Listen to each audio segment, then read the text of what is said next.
Hi everybody, welcome to the N-Scale Oso Valley Model Railway. In my last video I mentioned something about I wanted to do this video just to kind of talk you through the processes of what I've learned so far. And it's just really for the benefit of anybody who wants to build a model railway, whether it's an N-scale or a HO scale or double O or G or whatever scale you want to do. I just wanted to run through a few things to tell you the mistakes I've made and what I've learned so far. It's taken me about 2 years to get here. I started out almost 2 years to the day actually. I ordered my first set. It was an oval track with the Kato Silver Streak, and I went on from there. But this is what I've learned, and it's pretty basic stuff really, but it's just to maybe encourage someone else to have a go at a model railway. First thing I learned was mistakes are good. And the reason I say mistakes are good is because you just learn from them.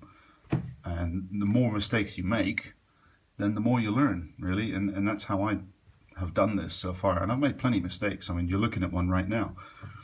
I put a turnout above an area which was going to be for an underpass, and it made my life quite difficult in terms of the cabling and setting up the risers and all kinds of stuff. But doesn't really matter, you know. I worked around it and I fixed it and I learned from it, and that's what you got to remember.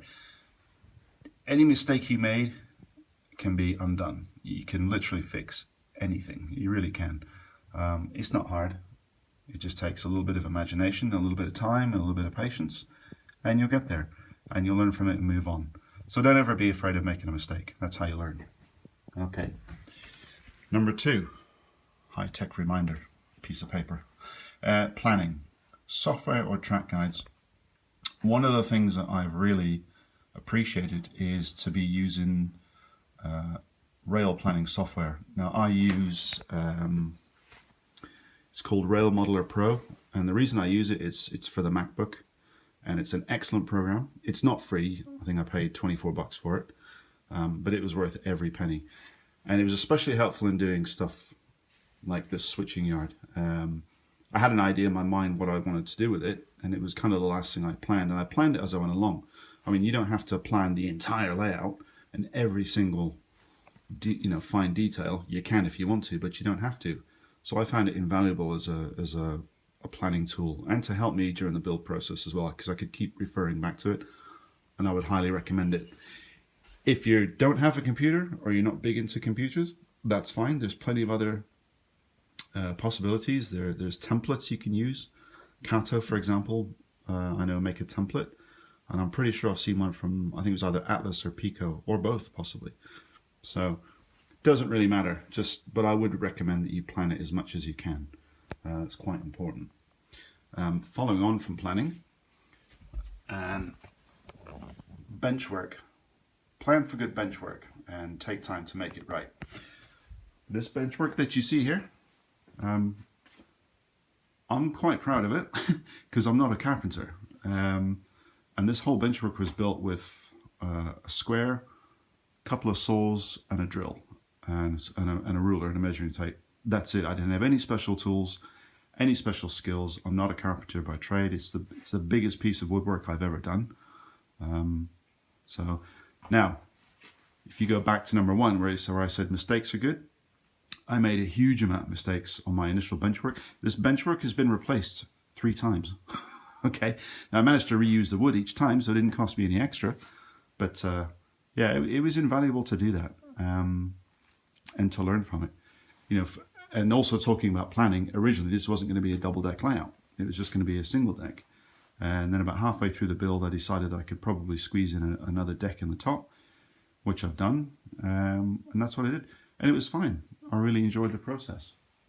So make sure you plan for good bench work.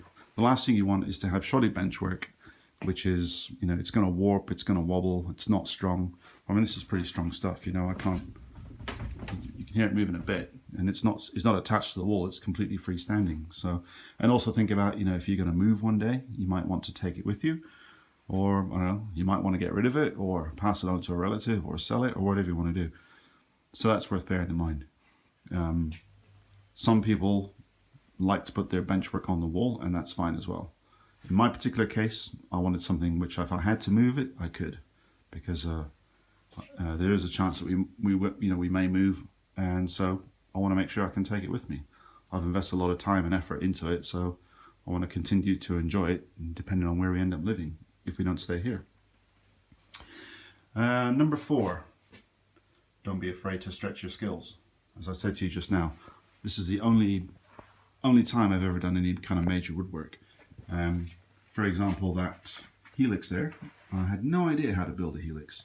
Didn't have any plans. I did think about purchasing a ready-made helix, but then I couldn't quite get it exactly how I wanted it, and it was going to be expensive, so I just got on and did it. And I watched loads of YouTube videos, I read loads of articles, and I'm pretty pleased with the result. Haven't actually properly tested it yet, so it could still be a failure. I think it'll be okay. I mean, I've kept the incline at 2 degrees, and that's it. And I just used the hardware that I had to hand. So never be afraid to stretch your skills. You know, for some people it could be electrics or electronics and you don't know how to do it, or you're frightened of doing it. It doesn't matter. Just get on and do it. And if you make a mistake, it doesn't matter. You just undo it and start again. It's not a big deal. Number 5, and the high-tech reminder, use what you can where you can. I live down here in Gibraltar in southern Spain, and we have 0 hobby shops in the area. They just don't exist. So I have to make use of materials that I can get here. All right, I've shipped a lot of things out from pretty much all over the world, but you know, real basic stuff like this foam. You know, ideally I would have liked to have built this layout with pink foam, like you have in the United States, and it's great stuff. You can carve it, you can shape it, it's not so messy. It's the right thickness, it's very durable. You know, you can actually build an entire layout on it and just have a framework underneath, like Mike Pfeiffer is doing at the moment. I don't have access to that, but again, it doesn't matter. You know, I just used what I had available. I had 50mm foam available at my local DIY shop in Gibraltar, which is pretty close to 2 inches, so that's good enough, and I've made it work. And that goes for, you know, not just the foam, that goes for anything. I mean, I've kept a bunch of old bits and pieces of wood, metal tubing, all kinds of junk that I just find, and I keep it, and I know I'm going to turn it into, you know, freight car loads or bridge piers or, you know, anything, literally anything. It doesn't matter. And for me, that's kind of half the fun really, is using or utilizing what I've got. Number 6, where are you? Here we are. Think about what type of trains you want to run. In my case, I just wanted to run both freight and passenger trains.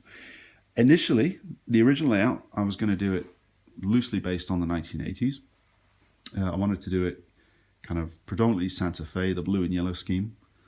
But once I started getting into it, I realized that there was a lot more available from the 1950s era. And because this is my first layout, and I was going to have to kind of just get by and do the best I can with what I could get, I decided to go with it.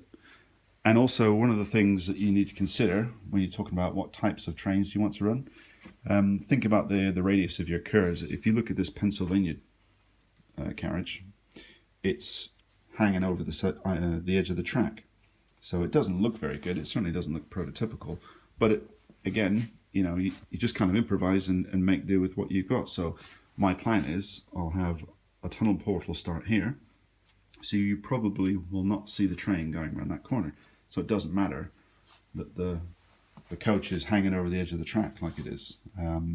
Because even with Kato V16 track, which is the biggest radius that you can get in set track, you know, if you look here, there's still overhang. You know, and that's a pretty big radius curve in terms of end scale set track. So just have a think about what type of train you want to run and what you're going to do, and just kind of plan accordingly.